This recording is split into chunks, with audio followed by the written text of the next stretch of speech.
Petron by Hugh Sykes Davies. For J.C.H., for those who used to enjoy Milton and Thomson's seasons when they were at school, for those upon whom Shakespeare was not wasted, for those who once liked the earlier poems of Shelley, for those who find little time for reading nowadays. For those who have once read Poe. For those who have done a little novel reading, and who like to be reminded now and then of the work of Borel and Sue. For those who, through their inability to read Italian fluently, are unable to acquaint themselves with Ariosto, save in the inadequate translation of Mr. Hoole. For those who are prevented by circumstances from seeing as often as they would wish the silly symphonies of Mr. Disney. For those who agree with Coleridge that science, not prose, is the real antithesis of poetry, and who can suspend their disbeliefs. For those who have held for a moment in their hands a wild bird, caught in the hedge, and felt its trembling, for those who stroke cats gently. For those who are troubled by sleeplessness, and especially for those who, even when they are asleep, still live an unwelcome life, rising from their rest unrest, the sweat of nightly terrors still on their brows. For those against whom their neighbors plot, whispering through the wall of the house, banishing sleep with little noises. For those who feel all eyes upon them as they leave the house. For those who like walking at night, and who sometimes do not go to bed at all. For all those who would rather think of something else, who have the price in their pockets, this book is written. Hoping that they will read it with the utmost simplicity, not seeking a meaning where there is no meaning, more than contented with the apparent sense. Chapter 1. Forse era ver. Ma non, però credibile. Ariosto. Part 1. Prospect a landscape of interminable lawns, a tedious champaign diversified by groves, green savanna where your eye, dear reader, will be as deeply lost as in these pages' whiteness. Here and there are rocks and jettos, glades that give upon a sylvan scene, trees in avenues, quincunx or triad, thickets where the dryad or hamadryade might be supposed to lurk. Nor will you err imagining a river, flowing between constructed banks, shaded by drooping willows, overarched with ornamental bridges. Of flowers assume abundance, not by seasons of the temperate year, but all in endless blossom, of ferns and grasses, all the known varieties, with specimens of fungus, toadstool, blight, rust, parasite, gall, and insect-eating plant. Pathways and vistas neatly kept, and often trod by loitering pleasure, by young innocent love, by ambition, by slouching defeat, by strutting pride, by stealth, by sloth, lurching as he goes, by all kinds of beetles, worms, weevils, and the red ants that war with the black, and the black ants that war with the red, by cockroaches, wireworms, centipedes, earwigs, woodlice, and all the friends of man that bear hard coats and have more than one leg, by young men and women, by boys and girls, and by Petron. Petron, our hero, our central figure, our you and me, our me and you, or if you will are them, our mutual friend. Much about him you already know. Better than I could hope to tell you. All his adventures, all his sufferings flash before you at the mention of his name, as do the events of your own life when you fall down the cliffs. Indeed, all that my relation can give you is the vertigo, the falling, the precipitate descent itself.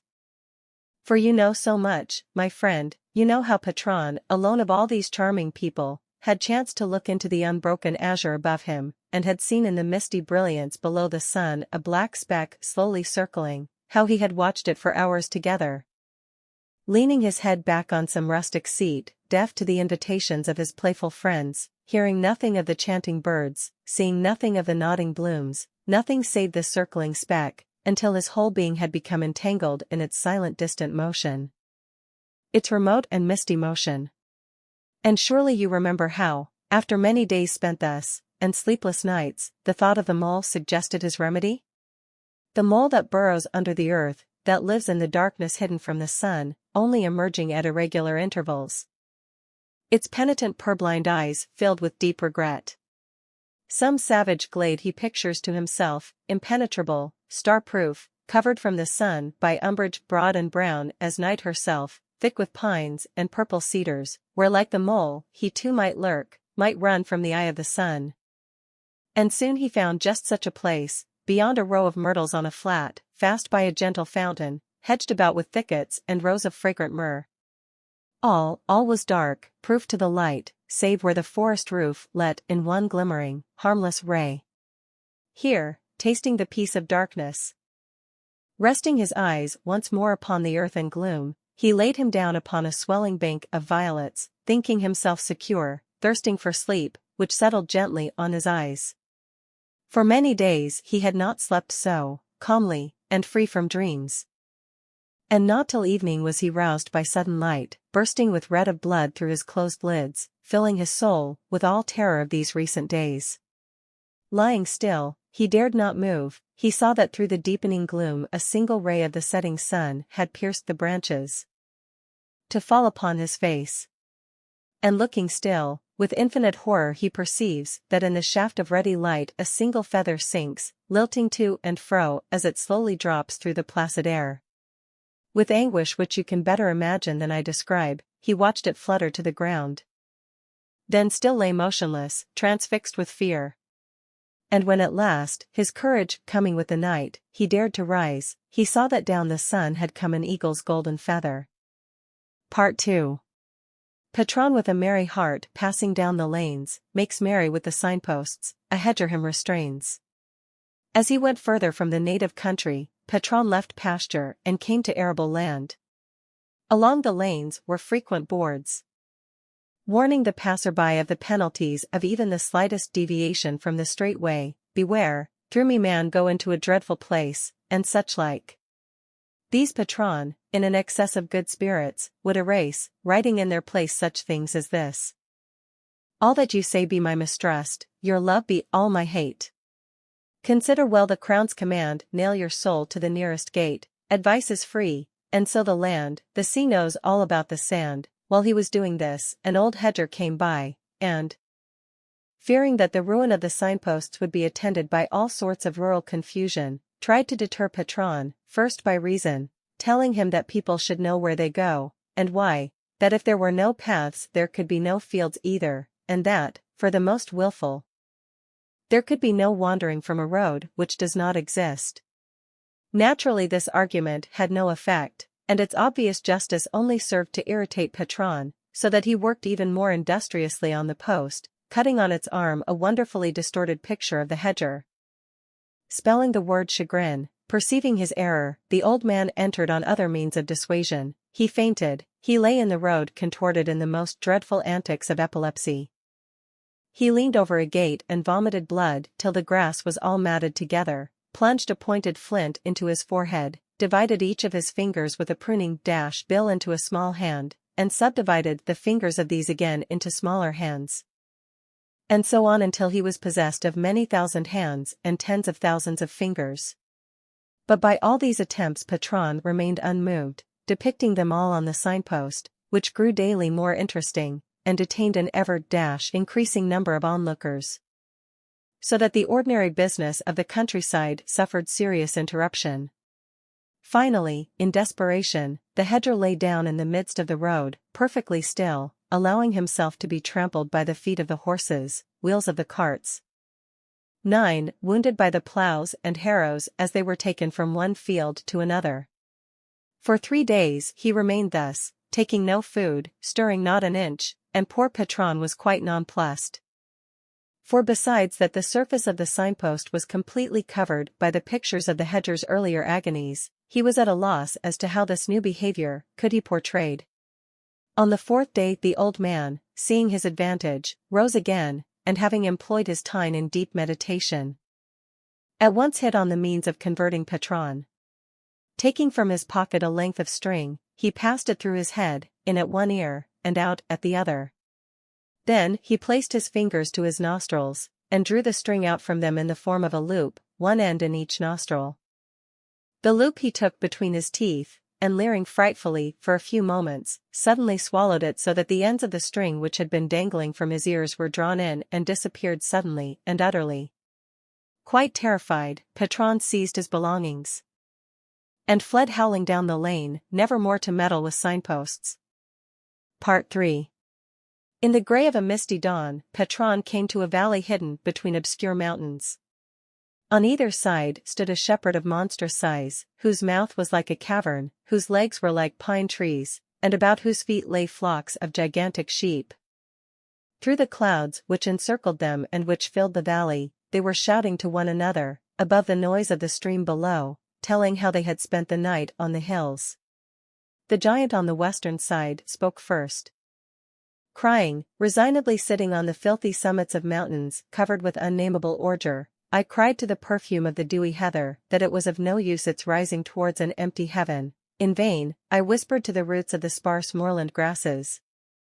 Bending my mouth down close among the wiry stems, in vain do you struggle with the rough grains of this unfertile earth, in vain do you bruise yourselves seeking a path through its tortuous and shifting corridors. Then, raising my voice once more, and you, O birds of the air, who think that your marriages are somehow blessed, you are wrong to build nests in a country swept by cold and violent winds.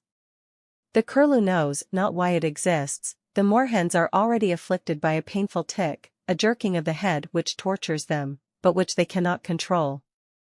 The stonechat expresses a desolation which all feel but cannot articulate, and even the eagle grows hesitant, forgetting here his real ambition. His wings droop, and his feathers, withering with the sickness of his body, fall as he flies and litter the ground.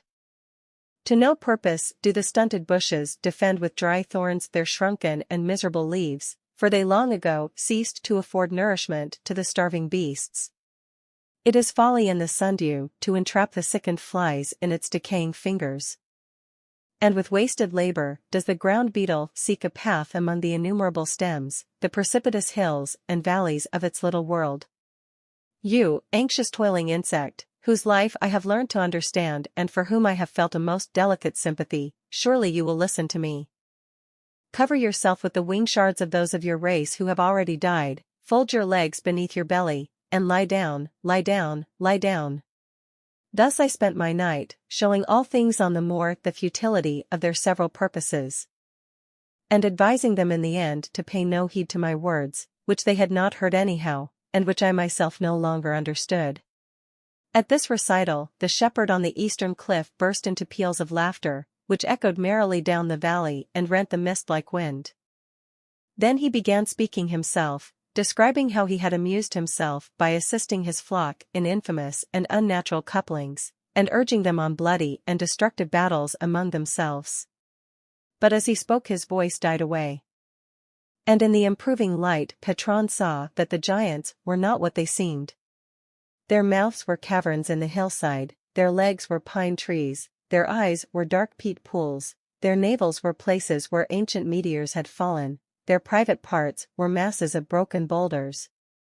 And their voices were nothing more than the sound of the stream in the bottom of the valley, echoed and contorted in the folds of the hills above and in the two caves which he had taken for giants' mouths. Part 4. The gossip of the giants much disturbed poor Petron, who spent the rest of the day walking moodily ill at ease through country which became more and more wild and deserted with even mile. The hills were not what you would call large, but they were abrupt and craggy, so that often he found it better to spend his strength in leaping from one summit to another than in toiling through the rank ravines between. The trees, which were leafless and mostly dead, silently fell in behind him, as if he were a bitch in heat or the leader of a rebellion.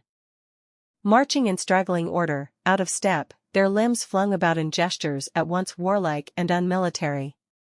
As they marched, crows and ravens perched in the jostling branches, with difficulty retaining their equilibrium, calling out the miles to one another, and saying, "They want to be alone together, they want to be left alone together." In the heat of the afternoon Petron grew fatigued and experienced the greatest difficulty in keeping ahead of his unwelcome army. For the more weary he grew, the more energetically did the trees strut after him, until it seemed that he was losing the position of general, and being driven on by a flock of foes angry enough, but still too timid to attack him openly. Towards evening, the trees began to pass him in thick files which, with improved discipline, closed behind and before, so that he struggled not along an open glade, but in a clearing which moved along with him. And at dusk he found himself quite surrounded by the moving forest, in the branches of which the crows and ravens went to roost, saying obstinately still, they want to be left alone together. Only now, through the improved morale of the military, they were able to perch more securely. And all traces of buffoonery had disappeared both from their attitudes and their voices. Suddenly at the end of the clearing in which he fled, Petron saw the ruins of a castle, apparently deserted. Except that from one tattered chimney rose an unbroken stream of rooks which spread out gradually over the wood and settled to roost with the crows and ravens already there. As he approached the place, now swept on by the irresistible motion of the trees, upon his horrified senses fell sounds of terror and anguish, increasing sharply in volume as a dim figure stumbled through the gloom with the sound of dripping blood and a clatter of broken bones. Seeing Petron, the unhappy man advised him urgently not to go on, and above all, to avoid the ruins, in which a gang of bandits was lurking. He seemed to be on the point of explaining that his own condition was not due to these bandits, but to some other cause, when his breath dried up in a hoarse rattle, and he fell to the ground, to be trampled on by the pursuing T's, who now advanced with a more purposeful urgency, in good order, and with branches well controlled. Their onset compelled Petron, more than ever unwilling, to approach the ruins and, after a brief vain struggle outside the wall, to seek shelter within them, if shelter it was. His fears were not allayed high finding before him two bandits, engaged in cooking their evening meal over a wood fire. In spite of their ferocious appearance, however, they spoke to him civilly enough, and invited him to join them. He accepted their offer as graciously as he could, having no choice in the matter, for outside he heard the soft martial tramp of the trees, marching in perfect order like troops moving into position under cover of night. After some minutes of desultory conversation, a third bandit appeared on the threshold, apparently unknown to the others. For they asked him, "Who told you to join us?" He replied that he had been ordered to do so by Marmion, and the other two, quite satisfied with his answer, settled down once more to their cooking.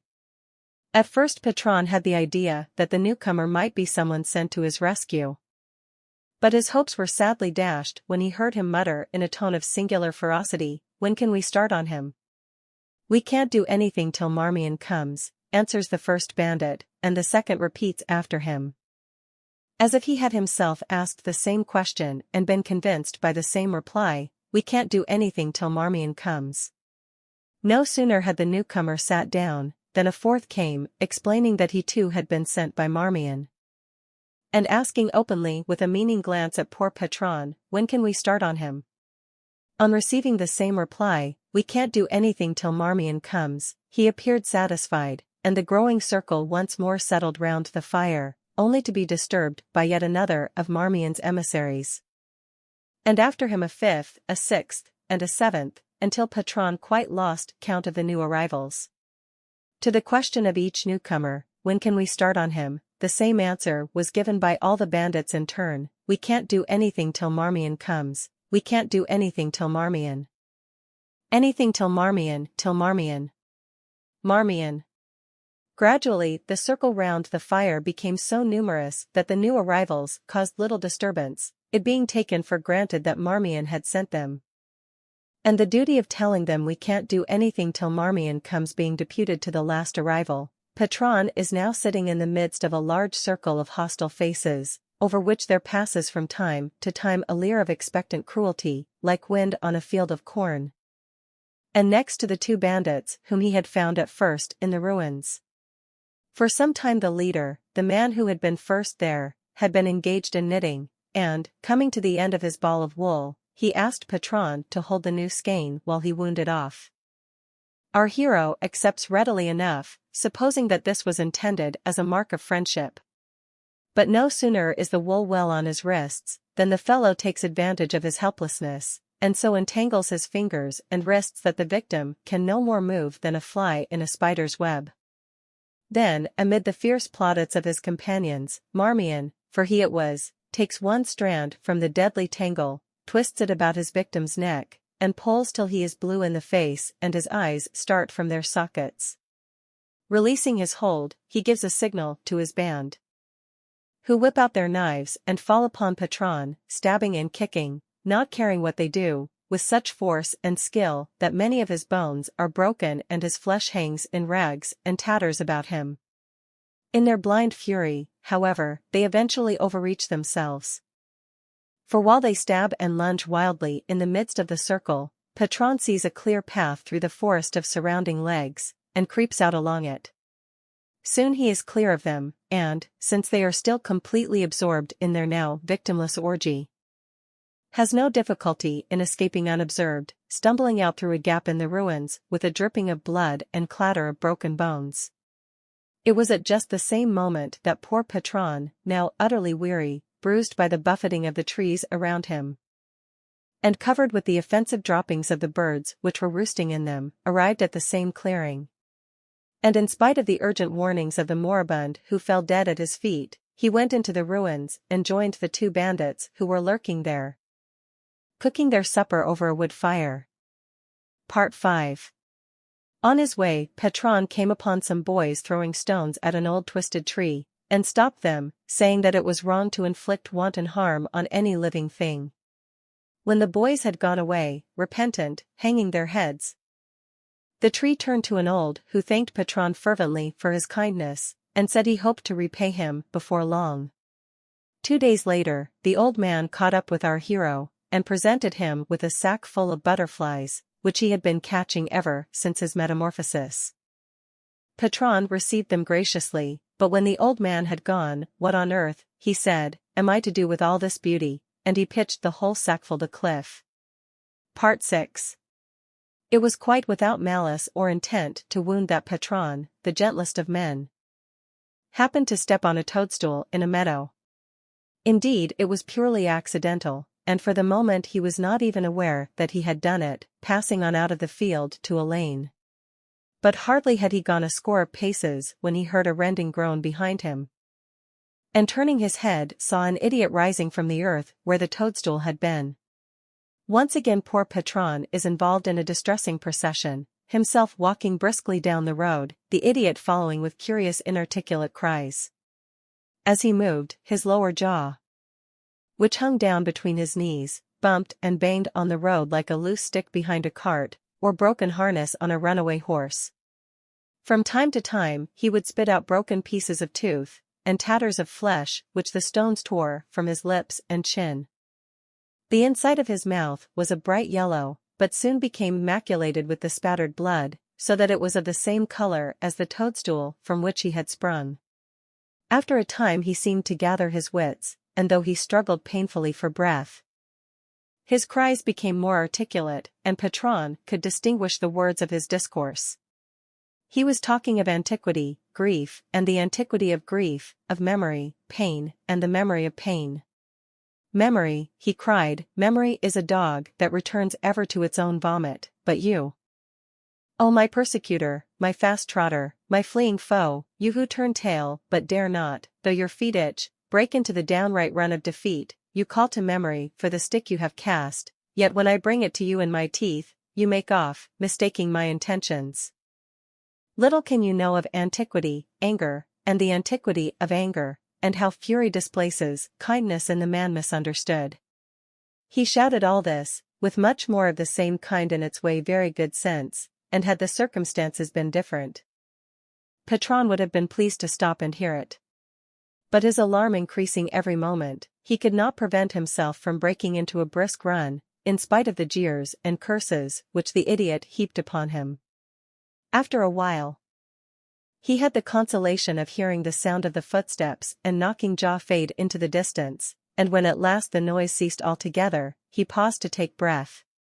Looking back, he saw that the pendant lower jaw had become firmly wedged between two stones by the roadside. The idiot was unable to move on, and in spite of the most violent efforts, unable to speak. As Petron watches, by a series of jerks and contortions, evidently abortive attempts at articulation, the mouth stretches more and more widely, until at last it seems to overspread the whole horizon. At the same time, the colors within it, which were rich enough in the first place, undergo a change to still greater brilliancies of gold and red and purple. As this happens, the now monstrous stretch of the jaw restores a certain degree of freedom to the upper part, so that the idiot is able to make sounds. But in place of his former raucous and gasping harangue, there issues from the deepening gloom of his throat and the gorgeous interior of his vast mouth a more melodious utterance, thin piping sounds, warblings, liquid cadences, and falls. Greatly to his relief, Petron sees now that the idiot's mouth is nothing more than the sunset, his throat is the gathering night, and the sounds that issue from it are those of roosting birds, newly risen nightingales, and owls perched in the tips of his teeth. Having waited for a time, entranced by the beauties of the sunset, and delighting in the sweet sounds of the evening, Petron passed on towards the sea. Part 7. Petron was still delighted by the sunset of the Moron's mouth when he lay down by the seashore to sleep under the open sky, and composed himself for welcome rest. But as luck would have it, when he was almost asleep he noticed between himself and the moon a flock of birds, which he took to be cranes or herons, flying about in circles, or more complex figures, now deploying, now coming together again, like flies disturbed from their dung by the passing of a man. They were flying too with a remarkable slowness, at times seeming to hover and hardly to move at all, as if they were frozen suspended in the remote gelidity of the moon's atmosphere. As he became obsessed by their evolutions, Petron imagined that he could hear the measured but hesitant beat of their wings, and it was with this curious sound in his ears that he closed his eyes in a renewed effort for sleep. But at once the beating grew louder, and, rising in a sharp crescendo, came to an abrupt end, so that poor Petron had the impression that the birds were standing all round his supine body, pointing their beaks at his eyes, and at any moment likely to plunge them into the recesses of his brain. For some time he lay thus, paralyzed with terror, not daring to open his eyes. When at length, by a supreme effort, he did so, he found that the birds were remote as ever, circling slowly under the moon. In vain he attempted to close his eyes again after this unhappy experience. Repeatedly his courage failed him, the menace of the cranes took an ever firmer hold on his mind, and he now felt that their spatial remoteness was a trick of his own imagination, not to be trusted. And when, by a decision of the muscles rather than of the will, he did bring the lids obstinately down over his eyes, it was only to raise them again in a moment, with intensified horror. At the dead of morning, weary with such fruitless search for rest, and heavy with cauchemar, he rose and sought a pool in which to bathe his aching head. Before long he came upon one, at the high water mark, brackish, edged by campion and glaucous sea plants, whose hardy roots sunk deep in the infinite refuse of the equinoctial tides. But as he bent over it he saw once more in reflection the slow circling and the moon, and he became once more wrapped in the contemplation of this unhappy group of objects. So far absorbed was he, that he did not notice how, in his own eye, the reflection of the cranes and the moon was caught from the pool. For the eye, besides seeing, reflects on its own surface that which it is supposed to see, while from his eye, the much diminished image was again reflected in the reflection of his eye that lay in the pool.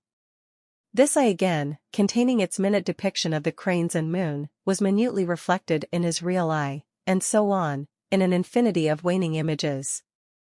All this, I say, Petron failed to notice, not from any innate stupidity, but because his whole attention was engrossed in the first picture. And also because by this time he had discovered, beyond the first troubling image, in the depths of the pool, yet another miserable event. A large crab was engaged in a dire struggle with itself. Its claws upraised beat continually upon its carapace, while the body strove, of course in vain, to escape their onset, and by seeking to give vent to its own agony, only succeeded in augmenting their violence, for the nervous twitchings which were in the body pain and attempt to escape, became in the claws a vent more ferocious anger and desire to slay. Eventually, these unfilial claws managed to overturn the body, and, setting upon the more vulnerable underpart, tore it open, so that the entrails floated out on the water like strands of seaweed. These two were mercilessly rent asunder, and the whole body eviscerated. Then the claws detached themselves wholly from the carapace, and, having demolished it utterly, turned to fighting one against another. After a long and bloody struggle, all were disjointed and destroyed, save the two front claws which, as far as Petron could see through the water, now murky and cloudy with blood, continued to fight between themselves until the larger, the gripping claw, bit the other clean in two. The conqueror then seemed to collect together all the fragments of his erstwhile opponents, the innards of the crab, and the broken parts of its carapace, set them in a heap as a trophy of his own victory, and, after a decent space of mourning, ascended the steep sides of the pool with wonderful agility, scuttling off among the sand dunes, pirouetting and leaping as he went, and raising little cloudlets of dust. When it was out of sight, Petron raised his eyes, and saw that the cranes too were gone. But above the moon, which seemed very dead and close, as if it were merely painted on a wall, an eagle was perched, in the heraldic attitude, as if in the frontispiece of an old book. Part 8. At this point I can imagine you asking, with brow puckered in the irritable and petty attitudes of interrogation, what is the size of these adventures, to what may we compare these exploits? As a means of seizing the scale of these matters, and placing them against a familiar background, I suggest that you hire a milch cow, in colors as striking as possible, and that you take her to the shore below some cliff of considerable height. There, having tethered her to a boulder, contemplate her until the image is firmly embedded in your mind, so firmly embedded that not even a considerable shock will dislodge it. For it is precisely to such a shock that you must subject the image. Pass another twist of the rope round the rock, make all secure, and then ascend to the top of the cliff. Stand at the edge for a few minutes, concentrating your mind on the image of the cow, and occasionally verifying it by a glance at the real cow below. Then, when you feel quite sure of it, cast yourself over the precipice, head foremost, lest your body should impede your view. For you must note as you fall the impression which you have of the cow, outlined upon the rocks where you will so shortly be dashed. Note how the cow might be considered to have been so dashed already, note its exact size above all. For that is the size of these adventures of Petron.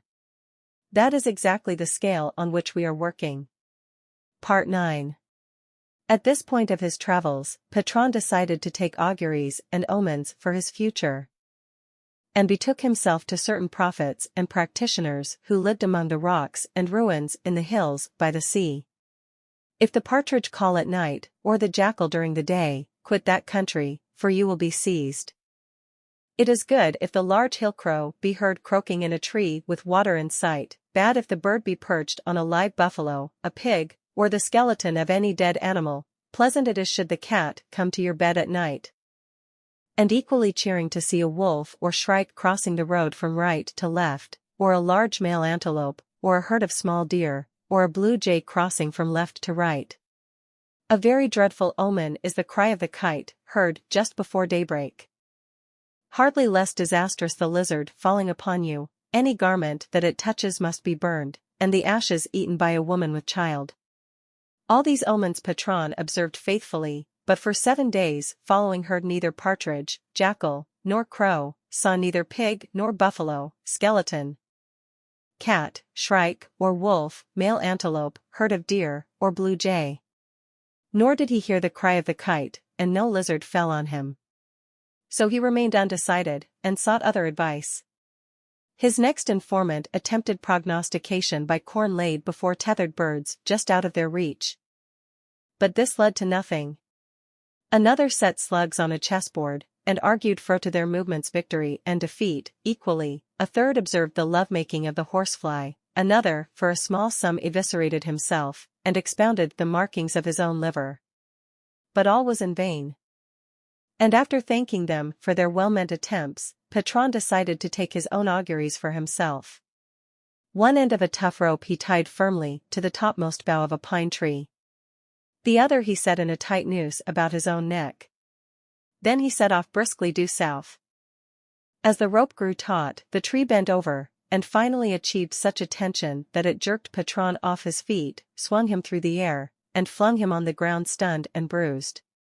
Coming to his senses, he found that the rope was still firm on the tree and about his neck, and that he was now facing due west. Starting up again, he made off as before in this direction, and walking until the tree was bent almost to the ground, was again swung from his feet and flung on the ground, this time facing due south. Nothing daunted, he rose and tried the experiment again. Being flung as before, but facing east. Somewhat discouraged and bruised all over, he nevertheless set off on a final attempt. But this time the tension of the rope did not increase, and he went much further than ever before without being jerked back. At last he looked behind him to see what had happened, and found that instead of bending the tree, the rope itself was stretching easily as he went, and was now only the thickness of a piece of string, while the tree itself, outlined against the sky, was waving all its arms and fingers at him in a rustling farewell and benediction. So, much heartened, he went on, until the rope was a mere thread of gossamer, and the tree a point on the horizon. Thoroughly convinced that he was now on the right path, Petron lengthened his stride, and soon heard the gossamer snap behind him. He was free at last, knowing his real ambition. And now he goes on, never again to meddle with auguries, fading into the misty heat of noonday, so that for a time, dear reader, we lose sight of him, but need have no fears for his safety. Chapter 2. Pity, like a naked newborn babe. Macbeth. Part 1. Before he entered the city, in which so much was to happen to him, Petron thought it advisable to adopt disguise not only from his fellow men, but also from his own glance in the mirror. Borrowing a series of hammers and mallets from a carpenter in the suburbs, he retired to an old quarry, and there, having first tried his hand upon the virgin rock, set upon his face. With a small upholsterer's hammer, neat and thin-headed, he knocked out one of his teeth, and bent another back in such a way that his smile would convince and infer honesty. With a heavier instrument he knocked at his chin for half an hour until all signs of human power were effaced. With a large wooden mallet he so beat upon his brow that its force was no longer apparent. And with the same tool and a billet of wood he blunted the glance of his eyes to a proper civic quality. Finishing off the whole with a well-balanced tacking hammer, he brought himself to break his nose, which at first he had intended to leave as it was. Thus disguised, he returned his tools to the carpenter, who did not recognize him, and treated him with much respect, supposing that the vagabond had asked this very solid person to return what he had borrowed, and thinking more highly of the vagabond for having such an acquaintance. And so, well satisfied with the results of his subterfuge, Petron made his way to the city. Part 2. 1. In the darkening days of an autumn which had been unusually warm, the peaceful life of the city was thrown into turmoil and confusion by the discovery of a crime so inhuman, and attended by circumstances so gruesome and revolting, that only with the deepest reluctance do I bring myself to narrate them. Not the least horrible feature of the affair was the fact that the discovery was made by two children of tender years and delicate upbringing, a brother and sister. Wishing to be alone together, they had wandered through the woods in search of a secluded place, and had at length found one, a dense thicket in the very heart of the forest, far from the frequented paths, shaded from the eye of heaven by ancient and gloomy cedars, and hidden from the prying glance of men by hedges and groves of myrtle. It was such a spot that, as the children entered it, they fell silent, touched with strange awe, and each was overcome by that sense, familiar to the wanderer. The sense of setting foot upon ground unvisited since the creation of the world, ground where through innumerable revolutions of the heaven, an endless procession of seasons had seen the flowers and herbs grow and fade, and grow again, wither and bloom, and wither again, untended, untilled, and unused by any of the passing generations of mankind. Surely, they thought, surely we are the first visitors ever in this solitary place. But no. See, it has been visited already, and with how fearful a visitation! No sooner are those innocent eyes accustomed to the deep green gloom, than they discern amid the bracken the body of a woman. Hesitant they approach, thinking that she may be sleeping, but as they come near they see that the ground about her is red, the bracken is trampled and broken, and something in the stillness of her limbs tells them, unpracticed as they are in the postures of death, that this is no short sleep, that no sound of human steps nor touch of human hand will ever put an untimely end to this endless repose. Drawing away, they discuss for a while in undertones what they should do, and decide to leave all as it is, returning in haste with their terrible tidings. In a few moments, as it seemed, the city was in an uproar.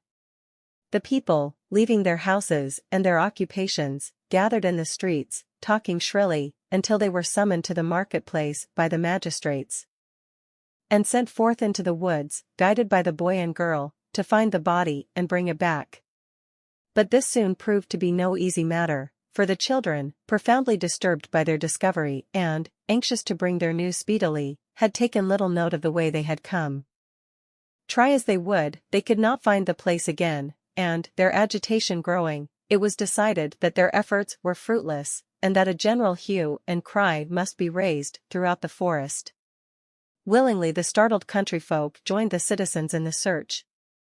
Shepherds who pastured the flocks in the glades, woodlanders and charcoal burners, hunters and trappers.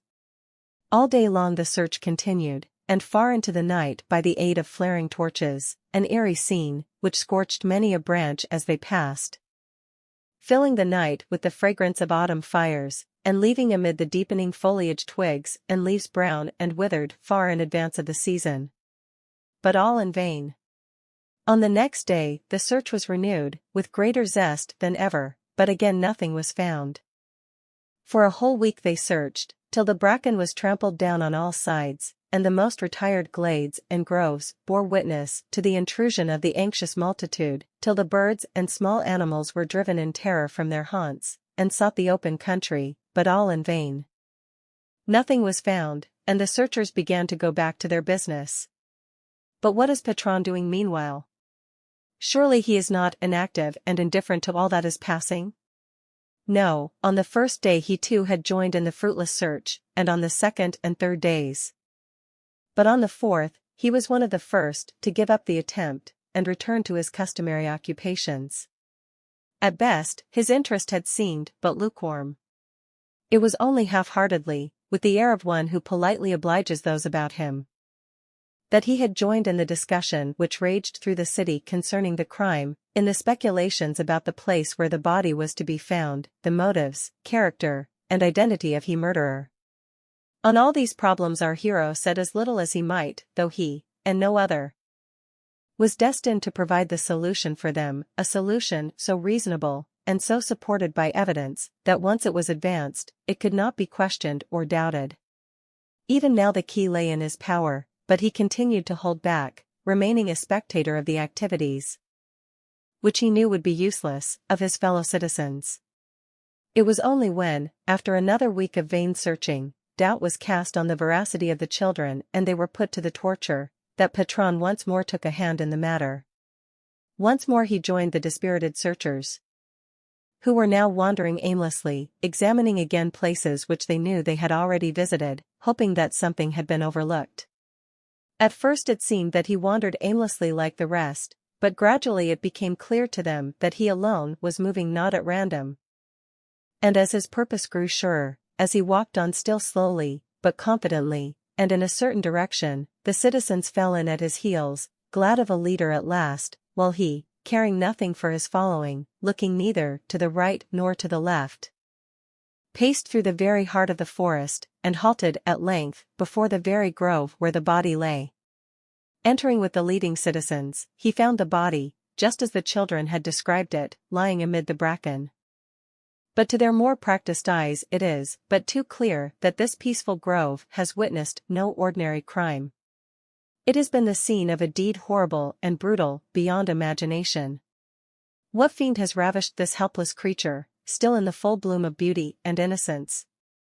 By what insensate fury driven did he wound her body so fearfully? With what cruel weapon? Why are the lips of the wound so bruised and battered? Whence comes this look of terror in her mild and lovely eyes, still staring wildly at the sky? The bracken is broken and bespattered with congealed blood, faded anemones lie trampled deep in the reeking mud, saplings and twigs are bent this way and that. But how could the unhappy victim have struggled after such a wound? Surely she must have died in a moment? Yet see! Around the smooth trunk of yonder tree runs a climbing trail of gore. How comes it there? Only if endowed with superhuman strength could she have climbed there after such an assault.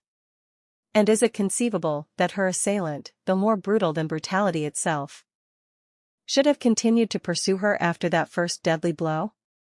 While the rest considered these traces of horror, Petron discovered not far from the body a small heap of pebbles, lying in order, and evidently placed there by some human hand. This strange discovery added a final touch of mystery to the horror of the crime. What creature could be so brutal, yet play with pebbles like a child? What dreadful hates or loves had found their cruel consummation in this bloody bower? And what shall we say of the days that followed? The more the crime was considered, the more strange did it seem. Yet until it was explained, what man could call himself happy? For what man could be sure that his very neighbor was not the criminal? The very man to whom he sold, or from whom he bought, might be black with inward guilt. Oh, in those days it was a city darkened by the spreading wings of the vultures of suspicion. Women and children were silent and morose, refusing to go abroad after sundown. Men looked at one another sidelong, their eyes narrowed, old friends grew distant and distrustful. Yet ashamed of their distrust, while enemies whispered behind the backs of enemies, glutting old hidden hatreds with dark hints, and many a man greeting his brother thought to himself, that is the very hand that did it. But worse, far worse than the suspicion of one man against another was the suspicion of each man against himself. Only too well did each man know, deep in his heart, that what had been done might be his own doing save for the deed itself. And knowing this, how could he lay his hand on his breast and say, "Of a truth I did it not," or "I am altogether innocent"? Many indeed were driven to lay claim to the deed for themselves, hoping to bring certainty at least to their doubting souls, even if it were the certainty of guilt, but none was able to make good his claim with proper evidence. None could explain the rings of blood on the tree or the heap of pebbles, none could say what had become of the weapon. At last, driven by civil discord and tortured by private dreams, the citizens met together to discuss yet again what should be done. Yet again they spent many hours in fruitless talk. The deed was insoluble, and they could do nothing till it had been solved. They were on the point of returning to their homes, to nurse once more their thoughts in secret, when there was a cry for silence, and Petron at last stood before them. Wasting no time in vain preludes and preambles, he plunged into the midst of his fable. "Pray you, hear me. Lying one day by the roadside, our hero heard a milestone talking with the grass its neighbor. 'Why,' said this stone, 'do you, while the fronds of the palms wave as they do, and the sound of waters comes to you on the air of evening, so steadfastly regard the birds in the branches, regardless of the birds in the branches?' 'Because,' answers the grass, 'gently does it.' 'But why?' asks the stone again, 'considering that the sea is sinking ever to greater depths. Do you seek to oppose the setting of the sun with your tumult of trumpets and cymbals?' 'Aye, and what says the grass to that?' 'You shall hear.' The grass, being, look you, but green grass, says again, 'Because gently does it, and now your stone, is he faced, is he fronted?' 'Be patient, patient neighbor, you shall hear, for this stone, being as it were most stony and hard-fronted, is not so out-faced by the grass, but comes again to his question. 'Very well,' says my stone, 'but suppose that out of the infinite abyss of time a single nightingale were to rise, singing, holding in its crimson claws a dead and rotting lark, and were to become entangled as it rose in the manifold webs spun by the silvery spiders at the mouth of the world, then what would you do?' 'Would,' comes the answer, 'Pat, do just what gently does.' 'But what is that?' asks my stone, and went on, his voice dwindling so that Petron could hardly catch his words. 'And who is this gently anyway?' After that, he heard no more of the argument, though he knew that it still went on from stony whispers and little noises in the grass. Having heard Petron speak in patience, and agreed to meet him at a certain hour on the next day, at the scene of the crime, the citizens returned to their homes, much comforted. 2. Imagine to yourself, dear reader, the citizens once more gathered together in the fateful grove, waiting for our hero. Some climb trees to get a better view, though none dares climb the tree marked with the rings of blood. Others lie in the bracken, their chins resting in their cupped hands. Others again stand among the trees, and peep over the myrtle hedges which surround the place. All are expectant, silent, watching. At last he comes. Petron comes. Taking his place in the midst of the broken bracken, close by where the body had lain, and raising his hand in a powerful but natural gesture, he begins to speak at first in a low tone, gathering force and energy as he proceeds. We are met together to end, once and for all, the mystery which surrounds this eerie place and the manifold miseries which have fallen upon our city on the heels of the crime which was committed here. The weight of guilt and suspicion can only be removed when we have a full account of the tragedy, which I shall give you, and by the most authentic and indubitable proofs that the account given is true, these also I bring with me. I have no need to beg your attention. Listen, then, to what I have to say, and judge it afterwards. On a peaceful afternoon in the summer, how it is engraved in my memory, the deepening tints and the song of the birds syncing with the season, a man and a woman came from the city into these woods. They were lovers. And she had already borne him 2 children, a girl and a boy. Coming by chance to this thicket, neither knew it before, but one now saw it for the last time, and the other can never forget it. They rested here in the ferns, and whiled away the time in talking of their son and daughter, remembering with happy pride their childish exploits, arguing which grew the quicker, which promised the better, and planning for them a future built from their own lost dreams. So the time passed. And as they grew intimate together, for what more tender talk can lovers have than of their children, the woman judged the moment opportune to tell the man that she would soon bear him another child. Alas! How had she failed to divine his mood, she who should have been so skilled in the weather of his soul? O rash thought! O revelation pitiably inopportune! His brow knits together, his gaze lowers, speech is prisoned in his throat as his veins swell with wrath. For some moments he stems the flood of his rage, but at last it overwhelms him, and uttering brutal cries he seizes a branch from the nearest tree and plunges it deep into her body, into that unoffending flesh that should have been so dear to him. Doubly dear now that it held yet another witness to their mutual love. But no motion of love, pity, or even of common humanity moves this man as he stands contemplating his dreadful handiwork. Slowly life ebbs from the woman with blood and bitter groans of anguish. Yet not once does she upbraid him, not one complaint does she utter, only with her last breath she commends her children to his care, and gazes on him still gently till her eyes are glazed in death. Then at last some sense of what he has done comes over him, and looking about the thicket. Neither of them had seen it before, but one has now seen it for the last time, and the other will never forget it. He is comforted to find that he is quite unobserved. Reminded of the need for concealment, he turns to the corpse, thinking of hiding it, but what is this? What new horror is upon him? From the still bleeding wound there issues, like a red and headless serpent, the entrails of his beloved. See! The monster is moving slowly towards him, writhing with pain and anger. For a moment he is rooted to the ground with guilty terror. And only as the dreadful object is on the point of reaching his feet does he recover the power of motion. But how shall I describe the struggle that ensued, how he with the murderous branch still in his hand strikes wildly at his pursuer, till it is bruised and battered in 100 places, how nevertheless it follows him relentlessly, beating down the bracken in its anguish, but ever making towards him, how finally he is compelled to climb this tree here, where begins the final and most horrible battle of all. He with branches of thorns snatched from you briars battering and tearing and lashing, while the snake writhes under his blows this way and that, yet ever twists up to him, leaving as it climbs these tracks of blood, memorials of its bitter pain and still nor bitter rage. But see! At last it is exhausted, its strength fails, the blood oozes from its myriad wounds more and more slowly, and, none too soon, for he can hardly climb higher, it desists from its attack. Slowly, slowly it unwinds its coils, slowly sinks to the ground, and with heavy deathly motions makes across the glade to the body. There, with the last remnant of its bitterly ebbing life, it enters in again through the gaping wound, stirring the slack skin and filling out the empty body again to human shape. All was now still and the danger over.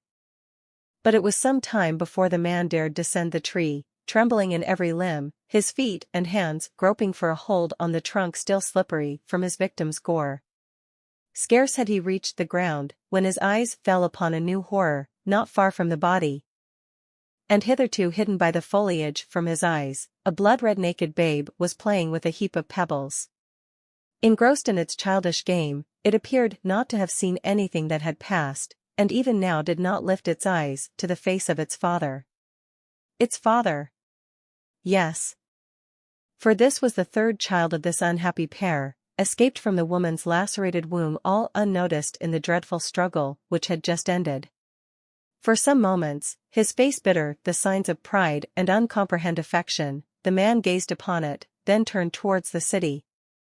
Leaving behind him in growing gloom the dreadful thicket, neither had seen it before, but one had now seen it for the last time, and the other will never forget it. And now, my friends, you have heard no account of this deed. And you can see for yourselves how it tallies in every detail with the evidence which we found. The marks on the tree were made by the woman's climbing entrails, while she, miserable creature, lay already dead. The lacerations pf the wound were caused by the passage of the monster through it. And the heap of pebbles is that which the babe gathered for its hapless game. It only remains for me to show this account might be finally proved. But many of you will already have guessed that this is all too easy for me. The only witness is the murderer. The only witness is myself. I am the man who saw this with my own eyes, saw it as I acted it and suffered it. I wielded that fearful branch, I slew my lover, was pursued by the snake from her body, I found the babe, my child, with the pebbles, I, and none other, am the dire defiler of this grove. Which neither of us ever saw before, but she then saw for the last time, while I can never forget it. There was a silence, and then, after speaking briefly concerning guilt and innocence, Petron turned away through the wood, the crowd separating respectfully to let him pass.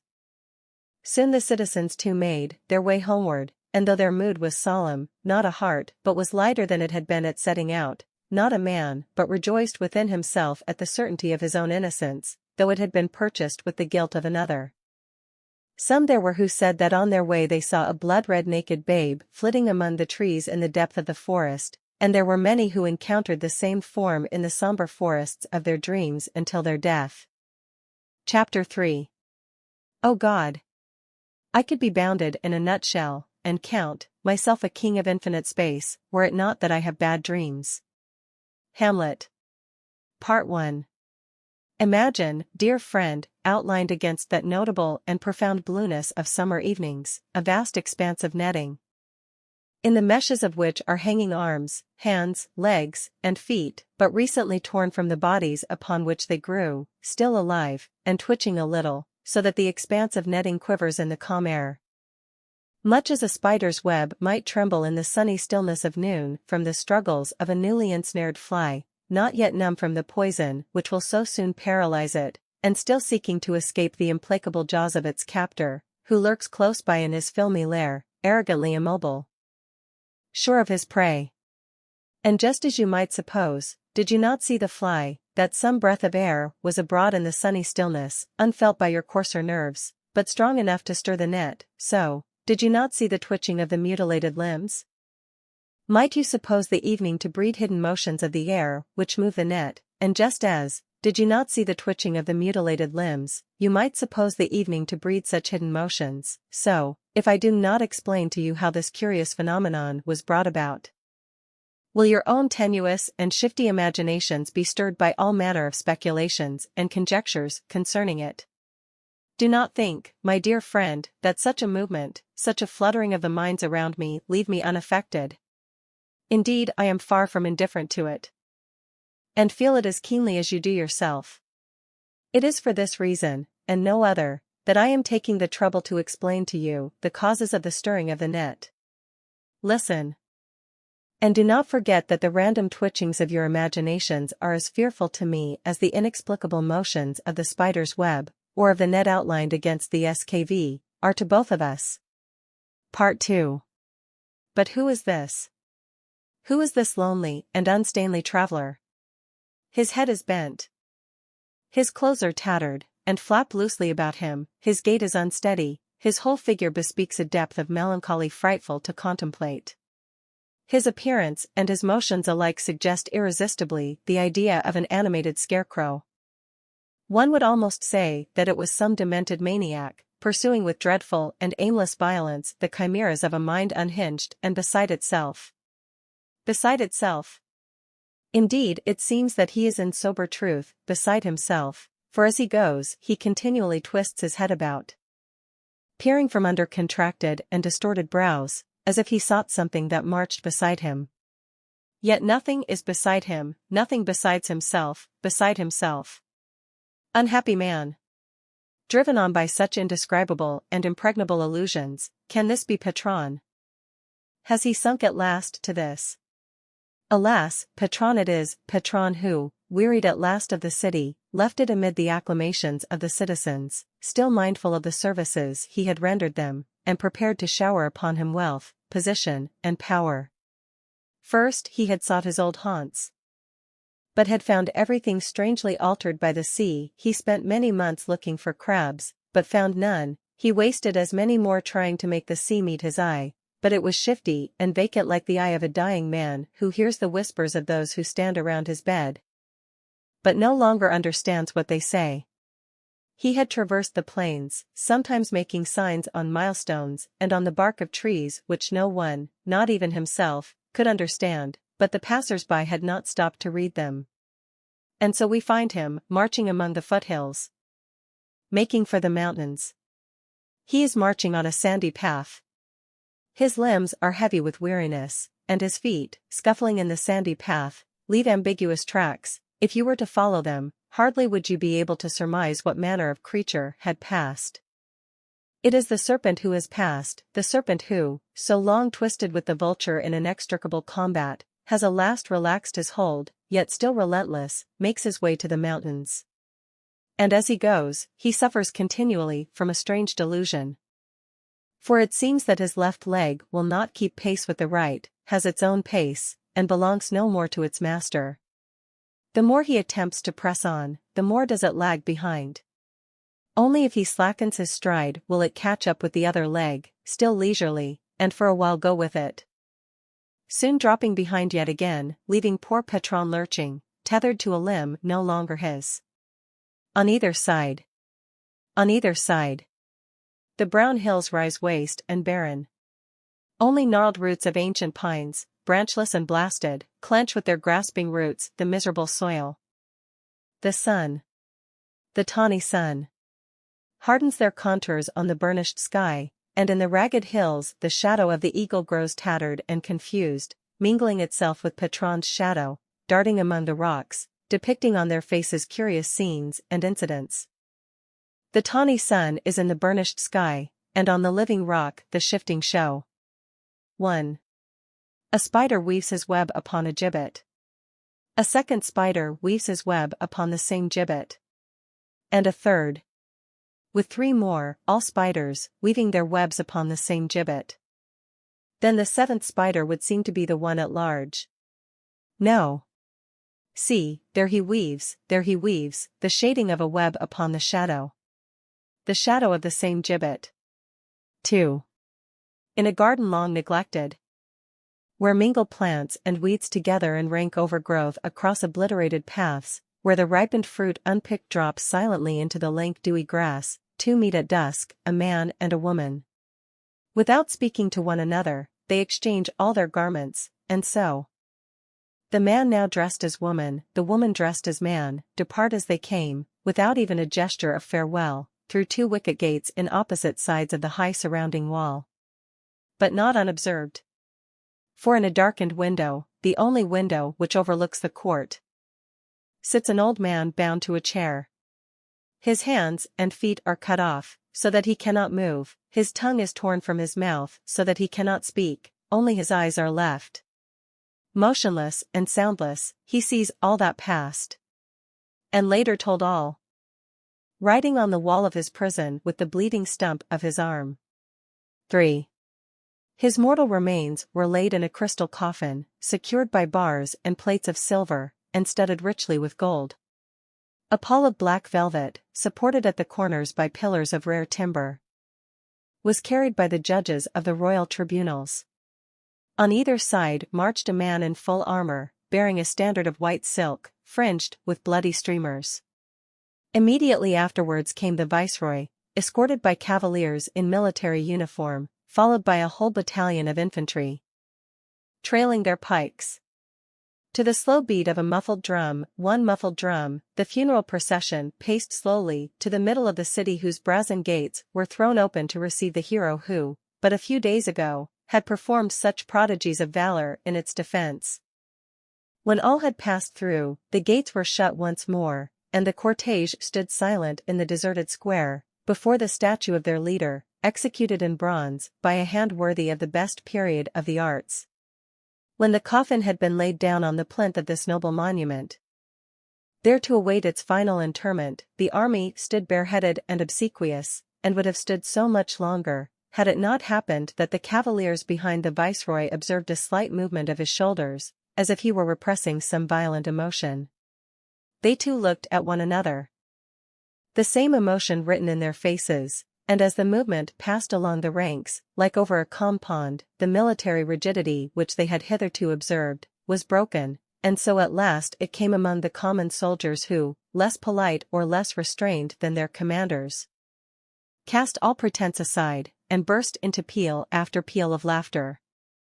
The viceroy and his train, too well bred to assist at such a scene, rode away, and after their departure the infantry amused themselves by pelting the coffin with stones, until it was shattered to 1,000 pieces, and exposed once more to the air of heaven the body of their general, upon which showed only too plainly the obscene traces of the shameful disease from which he had perished. 4.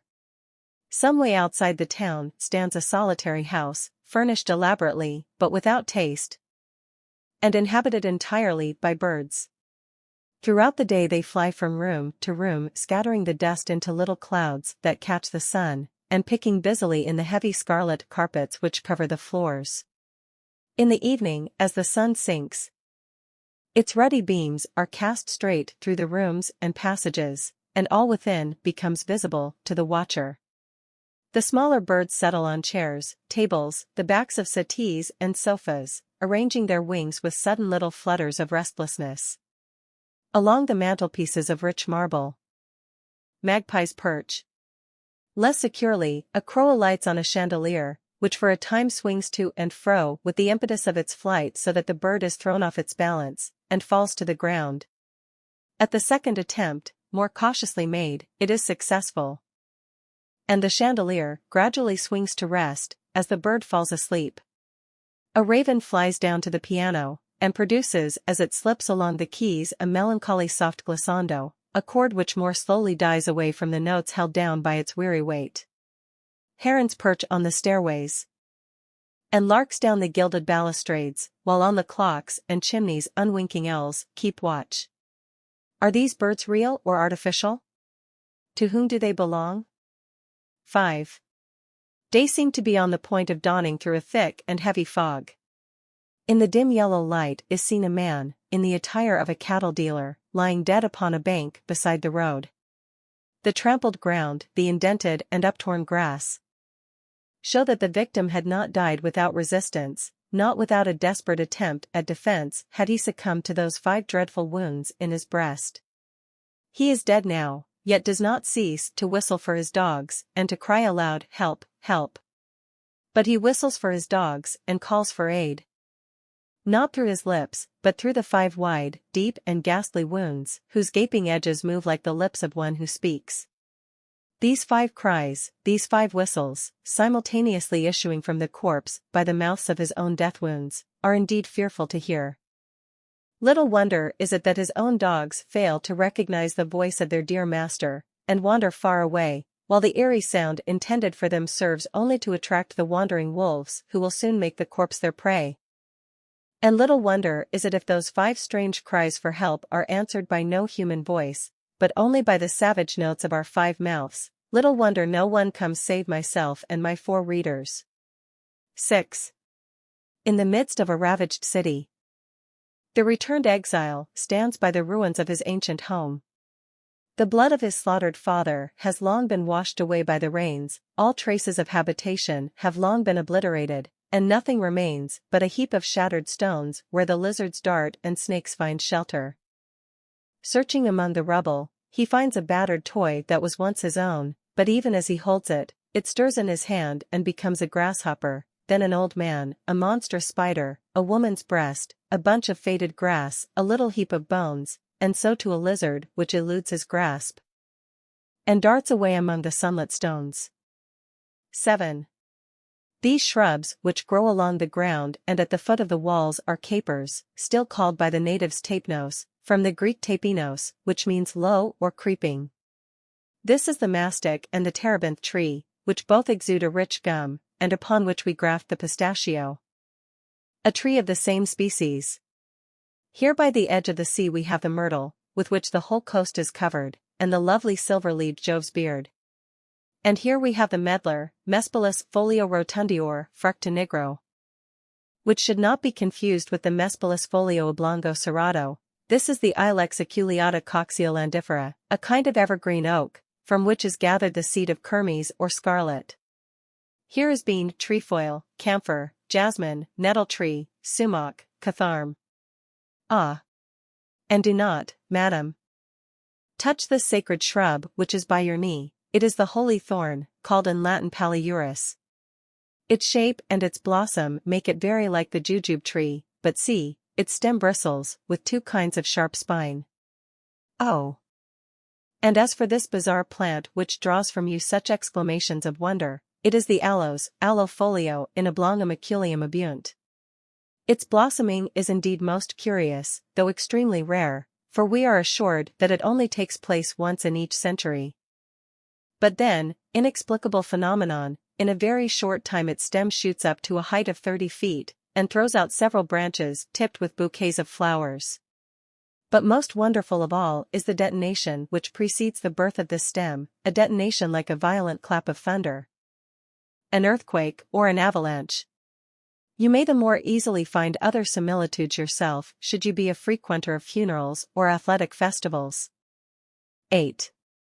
In one of those sandy wastes more often imagined than visited, there lies a plain so rich in a strange vegetation that the traveler stands in wonder on the hill from which he first sees it. For many days his eyes have encountered no shred of green in the barren desert. They have seen nothing more than an occasional shrub, stunted and brown. But now on all sides and as far as the eye can reach the ground is thickly covered with human hands, growing from the wrist in the furrowed sand. The fingers are loosely closed, and the thumbs crooked. For it is close to evening time. Soon, as the sun sets, the fingers contract further, gripping the thumb within their clasp, and so they remain through the torrid night, white in the moonlight, a moonlight which can never be described, but which those who have seen it, so they say, can never afterwards forget. Overcome with astonishment and pleasure at this lovely sight, the traveler takes his seat upon a rock, and gazes over the plain throughout the night. And he is rewarded by the view of a most remarkable phenomenon. As the first ray of sunlight leaps over the surrounding mountains, a stir passes over the great field of hands. Each hand turns slightly towards the sun, while the forefinger stretches until it points directly at his now wholly visible orb. Then, as the sun begins to mount, the forefinger ever following its progress in the heaven, the other fingers uncurl in turn, and the whole hand is outspread in full blossom. The traveler stays watching still, and sees the hands turning gently at the wrist follow the movement of the sun all day, erect at noon, declining as the evening comes again, and once again he sees them lying clenched in the white moonlight, the unforgettable moonlight. In the morning he sees again their strange blooming, but with eyes leaden from want of sleep, and unsteady with thirst and hunger. For both his water and his food were long ago exhausted. Yet he cannot draw his gaze away from the scene before him, and continues so another day. Hardly has he strength enough to await the closing of the hands, and then he too slips to the ground to die before morning comes again. All about him lie the bones of others who have died in the same manner, white in the moonlight, a moonlight which, they say, once seen can never be forgotten. 9. As the flight of the horse which carried the body grew more precipitate, its terror increased, and the faster it sped, the more bizarre did its onrush become. The head of the corpse, a dead weight, rolled and bumped on the saddle, the legs, hanging nerveless and inert to right and left, swung to and fro like empty stirrups, striking the flanks of the unhappy animal, which was thus urged on as if by the most savage of riders. Stark fear in his eyes, panic at his heart, his hide bathed in sweat, he leaped as he went, flying over great stretches of solid ground as if across ditches or torrential ravines. Now like a clasp knife fully opened and hurled at the breast of an enemy he flies over the earth, and now he schemes it like a scythe. This is not speed, but frenzy. Rid thyself, O noble and faithful courser, rid thyself of the dread which so overcomes thee. Look again at these shades, and thou wilt perceive that they are nothing more than the shades of night, that gentle respite from the fever called day. And this weight that thou carriest, canst thou not see that it is thy young master, the comrade of thy youth, whom death has reduced to the condition of a limp and helpless burden on thy back? Alas, from this head which swings at thy haunches, and which is tossed about by thy motion as if it were cut and hung on thy saddle-bow, from this head never more shall issue that well-beloved voice, which was wont to rouse thee like the sound of a trumpet. But stay a moment, stay, O noble and faithful courser. Wherefore such haste? Who urges thee on? Nay, thou wilt reach only too soon the end of thy headlong journey. For it is no young hero that thou bearest there, no savior of the northern nations. Thou art not a key about to open the way to a brilliant future. No, it is no young savior that thou carriest, but a dead man, no new destiny of peoples, but a destiny itself cut short before its time. 'Tis not towards a throne that thou goest. It is towards a tomb. Towards a tomb, did I say, fool that I am? For surely there and nowhere else is the only throne worthy of envy. Swiftly then, swiftly on, O noble courser. The crown of poppies which death sets about our brows is the best of all crowns. And the best empire of all is the sleepy sepulchre. Swiftly then, swiftly on. The kingdom of death must surely be more sweet than any other, since for its sake we one and all quit this life. Yet has there ever been seen among us even one deserter from death's vast company? The headlong flight is enveloped in obscurity, no crow comes to hover above the courser and circle there like a moth around a torch, no packs of ravenous wolves follow it, filling the air with their distant howls, neither deserts of illimitable sand, nor desolate wastes open before its flying hooves, nor steppes where grow stunted trees.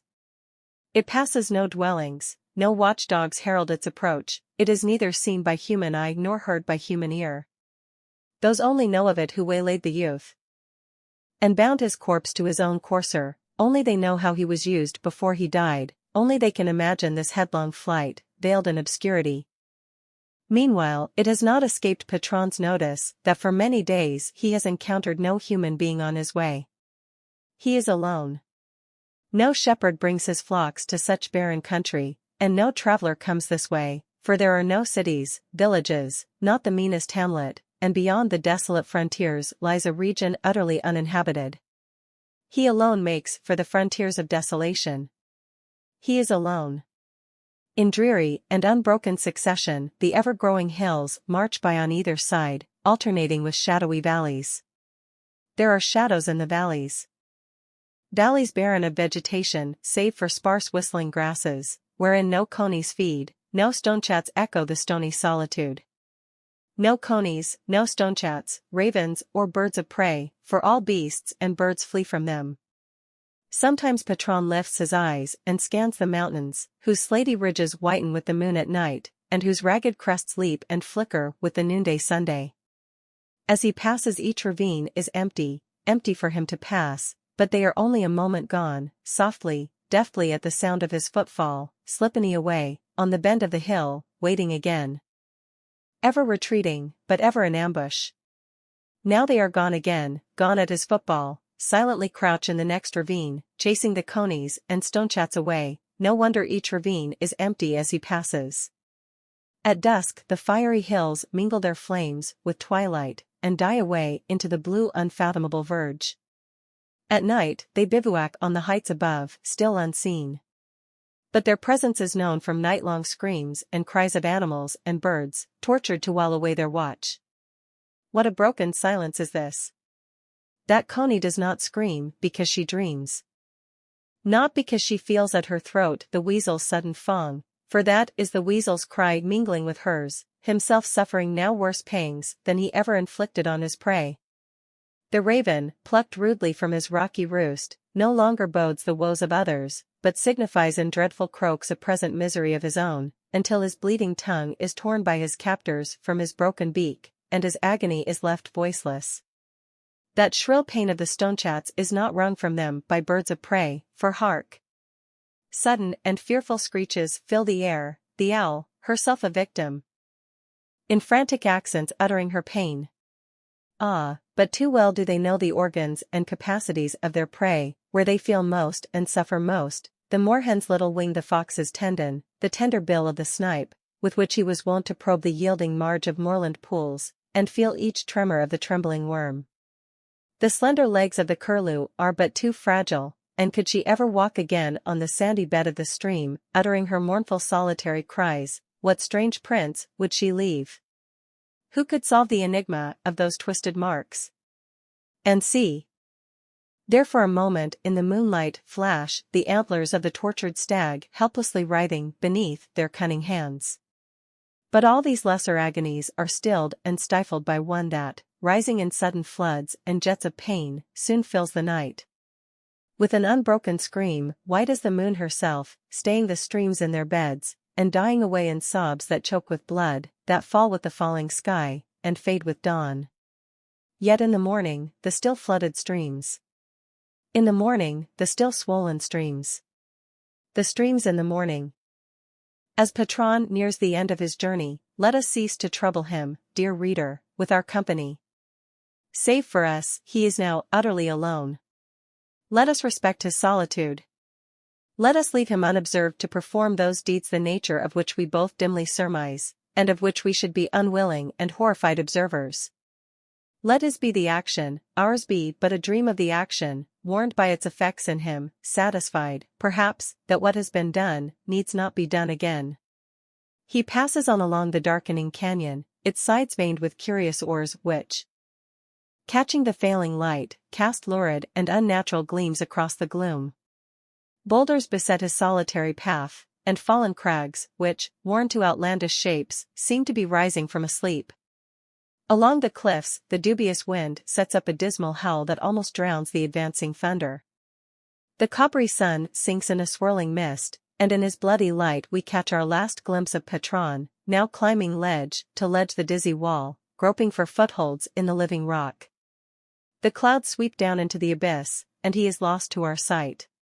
For a moment we see his shadow, cast by the lightning on a bank of cloud, his monstrous arms outstretched, his great hands spread towards the eyrie, his body poised, and then the storm breaks between us in all its horror. Amid the white blaze of lightning and the continuous thunder, rain sweeps in torrents down the cliffs, brawls in the gullies as the bending clouds pour flood on flood the canyon's floor, a torrent from the ravine's innumerable streams, tumultuous roar, the deluge deepens, and the current swells down through the foothills, sweeps the sandy path and strews the slopes with boulders borne along brown and muddy, spreads along the plains calm sluggish sullen, a turbid flood, hushed inundation that obliterates the landscape of interminable lawns, the tedious champaign, a broadening wave on whose watery glass the wintry sun sees his own troubled orb, while the stream bears to the silent sea the golden feather, lilting with the waves. Among the mountains, safe, the solitary man turns from the havoc he has made, and sets his face towards a country utterly uninhabited. Already at the frontier his approach is awaited by a strange sentinel, a white stallion, restive, his nostrils a-quiver, and far below, in the valley, gleam the saffron-hued waters of a stagnant mere. Alas! He has still many years, many long years, to live.